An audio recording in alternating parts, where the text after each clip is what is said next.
సంస్థల ఎన్నికలకు సంబంధించి హైకోర్టు స్టేపై ద్వితీయ శ్రేణి నేతల్లో మిశ్రమ స్పందన కనిపిస్తోంది.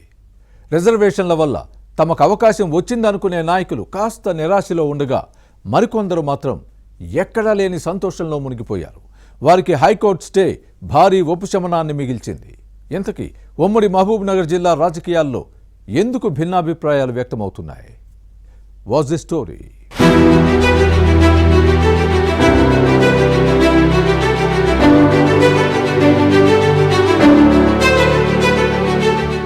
తెలంగాణ రాష్ట్రంలో స్థానిక సంస్థల ఎన్నికలకు సర్వం సిద్ధమయ్యి మొదటి విడత నామినేషన్ల ప్రక్రియ ప్రారంభం అవ్వగానే ఆదిలోనే హంసపాదుల హైకోర్టు స్టే ఆశావహుల ఆశలపై నీళ్లు చల్లింది. దాంతో ఉమ్మడి మహబూబ్ నగర్ జిల్లాలో 91 జడ్పీటీసీ స్థానాలకు, సుమారు 940 ఎంపీటీసీ స్థానాలకు జరగాల్సిన ఎన్నికలు వాయిదా పడ్డాయి.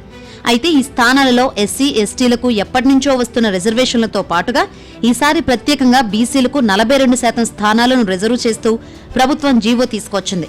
గతంలో 34%గా బీసీ రిజర్వేషన్ ఉండేది.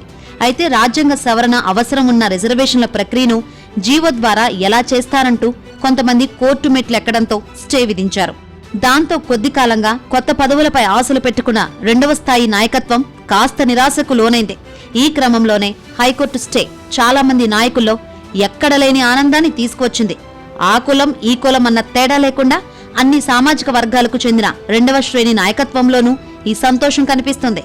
అన్ని పార్టీల వారు కూడా ఈ సంతోషంలో పాలు పంచుకుంటున్నారు. ఇందులో ప్రధానంగా కాంగ్రెస్ పార్టీకి చెందిన నాయకులే ఎక్కువగా కనిపిస్తున్నారు.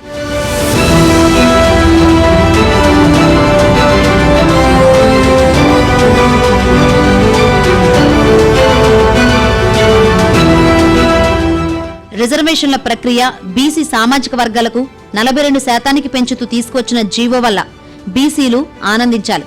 కానీ క్షేత్రస్థాయిలో ఏళ్లకేళ్లుగా తమ సొంత గ్రామం నుంచి ఎంపీటీసీగానో జడ్పీటీసీగానో గెలుపొందాలి అనుకున్న బీసీ నాయకులకు సైతం రిజర్వ్ స్థానాల కేటాయింపు శాపంగా పరిణమించింది.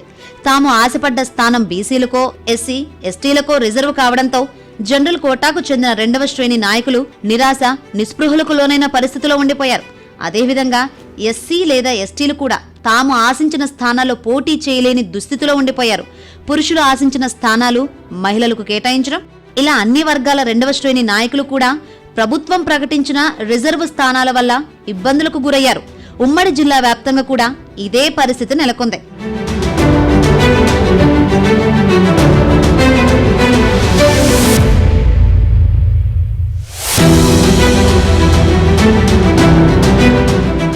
ఆయా ఎంపీటీసీ, జడ్పీటీసీ, జిల్లా పరిషత్ చైర్పర్సన్, ఎంపీపీల రిజర్వేషన్లను ఖరారు చేస్తూ గత వారం ప్రభుత్వం సర్క్యులర్ జారీ చేసింది. కొన్ని స్థానాల్లో రిజర్వేషన్ మారిపోవడంతో కాంగ్రెస్లోని ద్వితీయ శ్రేణి నాయకులు తీవ్ర అసంతృప్తికి లోనయ్యారు. తాము శ్రమించి గెలిపించిన తమ ఎమ్మెల్యేలు తమ కోసం స్థానాలను రిజర్వ్ కూడా చేయించలేకపోయారన్న ఒకంత ఆగ్రహం కూడా వారిలో కనిపించింది.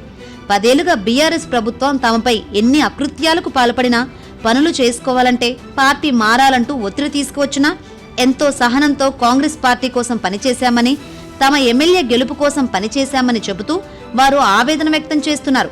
కాంగ్రెస్ పార్టీ అధికారంలోకి వచ్చిన తర్వాత ఎంపీపీగానో, జడ్పీటీసీగానో, జిల్లా పరిషత్ చైర్పర్సన్ గానో తమను తాము ఊహించుకొని పనిచేస్తే ప్రభుత్వం తమకు ఇచ్చిన బహుమానం ఇదా అంటూ అసహనంలో కూడా వారు ఊగిపోయారు. అలాంటి వారందరికీ హైకోర్టు స్టే భారీ ఉపశమనం కలిగించింది. బయటకు చెప్పుకోకున్నా వారు లోపల సంతోషపడుతున్నారు.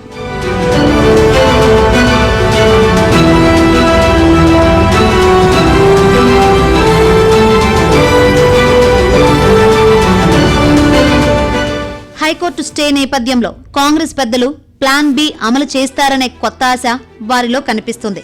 పాత రిజర్వేషన్ కోటా ప్రకారం ఎన్నికలు నిర్వహిస్తారని, రిజర్వ్ స్థానాల ప్రస్తుత కేటాయింపు ఆగిపోతుందని కొందరు ఎదురుచూస్తున్నారు. ఇప్పుడైనా మంత్రులు, ఎమ్మెల్యేలు తమ అభిప్రాయాలను పరిగణలోకి తీసుకుంటారని వారు అనుకుంటున్నారు. మరి ప్రభుత్వం ఎలాంటి నిర్ణయం తీసుకుంటుందో, అన్ని సామాజిక వర్గాల ద్వితీయ శ్రేణి నాయకులను ఎలా బుజ్జగిస్తుందో చూడాలి.